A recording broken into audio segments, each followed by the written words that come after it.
Well, TIP Group, or Team Invest Private, is a listed entity with private and public, passive and active holdings, and it reported double-digit earnings and profit growth in the first half.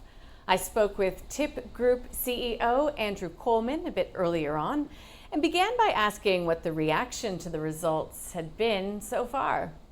It's a great question. I think the reality when you're a small cap business, if you produce good results, is that no one really cares too much. And the reason being, of course, is that the people who already understand your story expect it, and the people who are looking for a gotcha moment didn't get one, so they move on to the next company. But internally and amongst our shareholders, it's been very positive, as we expected.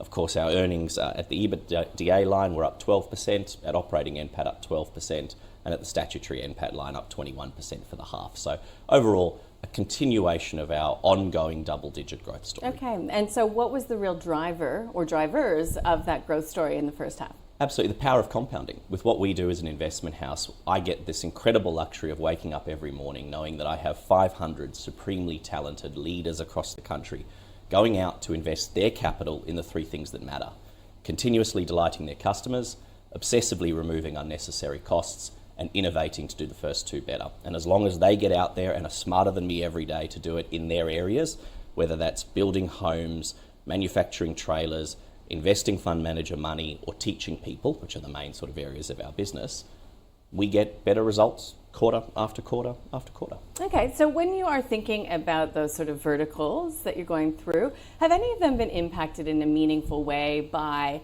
the slowdown that we've seen? Not a technical recession, but there has been a slowdown in business confidence and conditions in this interest rate environment. Is there relief coming for some of those businesses with an interest rate cut? So I'm an economist by training. So we are absolutely in a GDP per capita recession. Yeah. I think we can try and double speak it all we want, but Australia is in a recession. We are protecting that by importing labour and other things to cover the hole. But from a business point of view, I think whether the economy is in a recession or not, most industries are large enough that the best players can continue to thrive regardless of the overall economic conditions, and the worst players will suffer. And if anything, recessions help private equity and investment houses like us. Now, that's awful to say as a citizen of the country. I don't wish that on anyone. But in times of volatility and uncertainty, good decisions pay dividends much, much faster than in a boring, stable time. In a boring, stable time, people can continue living hand to mouth, making poor decisions, losing money, constantly sucking at the well of new capital. When capital starts to dry up, that's when profits and cash flow come to the fore, and it's where good businesses can make outsized returns. And we're really seeing that across our portfolio. So obviously, it's affecting each company inside our group differently, but overall, our strong businesses are getting stronger, and they're getting stronger effectively at the expense of their competitors, not because the economy is lifting all tides. For the unlisted investments in your equity division, and they're quite diverse, how do you measure the type of return that you're getting from those businesses? Absolutely. The simplest measure we use is a measure called money on invested capital. And for anyone who doesn't have a finance background, that's probably the way you would think of it too. It's simply how many dollars did I put in and how many dollars have come back to me. So we measure our active investments, where we're taking a controlling operating stake in businesses, on exactly that measure. How much money have we put in and how much money have we got back? And across our portfolio, since we started doing private equity investing, we're sitting at an MOIC of 2.9 times, which means $2.90 effectively has come back so far for every dollar we've invested. So if you were thinking of that in your personal perspective, it's every dollar you're spending is bringing close to $3 back. And that's really, from us, the power of compounding, because each year that number should get larger as our investments grow. Okay, so you did invest in growth initiatives in the half. So what were they, and do you expect that to continue in the second half? Absolutely. I mean, we are a capital allocator, which means that the capital that comes in, we make two decisions of it every time. The first is, do we give it back to shareholders in the form of either dividends or a share buyback, or do we invest it? And for us, the hurdle's really simple. Can we get more with that money if we retain it than we think our shareholders can get if they invest it? So for us, that hurdle's 15% per annum. So we're constantly looking to make investments with our excess capital that we think will deliver over the long term a 15% or higher compounding growth. In this half, what we did was effectively we invested on market in some really interesting opportunities, and I've discussed them in our annual report or half-yearly report for anyone who's interested. and we put about $1 million back into growth initiatives in our existing portfolio companies. As you mentioned before, there's a little bit of hurt out there in the economy, and that actually means that investing right now is likely to give us a much better return because we can take advantage of effectively fire sales on assets. Yeah, okay. And so you expect to see more of those opportunities come to the fore. And you do, though, have a dividend reinvestment program, and I think share buyback as well. We do. Yeah, just talk us through the reasoning for that, then.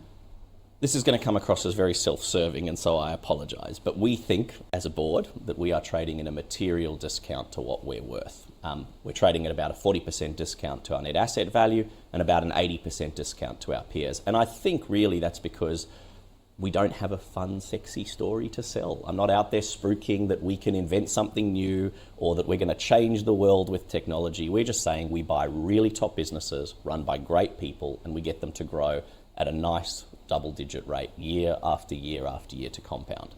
The advantage of that for us means that the cash we're spinning off requires us to not raise any money from shareholders. We don't have to mine our shareholders' wallets regularly, and instead we can give back to them. And at the moment, with where our share price is, we think the best way we can give back is not just as a dividend, but actually as a share buyback to effectively buy our own dollar bills for less than $1 value. Yeah, okay, interesting. So I was reading through your report and I noticed that you do invest in some companies that use technology and are a little bit sexy, and you're using, or some companies are using AI in their operations. How do you incorporate AI into your own operations at Tip Group? It's absolutely an enabler. I think AI as artificial intelligence is probably misnamed. I like to think of it as augmented intelligence, because really what it's able to do is take your already talented people and get more out of them. I think if you're trying to use AI in this day and age to replace a human in the same way as people thought the internet would replace people, you're on a hiding to nothing. But what you can do is turn your already incredibly talented, hardworking staff into something more productive. And productivity, of course, in the end, results in increased margins. So we've made investments in AI or AI-related companies, as the market already knows. But what we've looked to do with those investments is look across our portfolio and say, how can we increase productivity at particularly the top and middle end, rather than replacing people at the bottom end of our organisation, but mid-managers and above? How can we make them more productive and more efficient? Because every extra ounce of value that they can extract from their already busy day ends up as profit on our bottom line. Okay. So listed equities, unlisted equities, managed funds, and cash is sort of what makes up Tip Group. Do you have a favorite child? Like, do you prefer the listed, the unlisted? Where is your real focus going to be for the second half? Everyone has a favorite child, but they won't tell you who they are.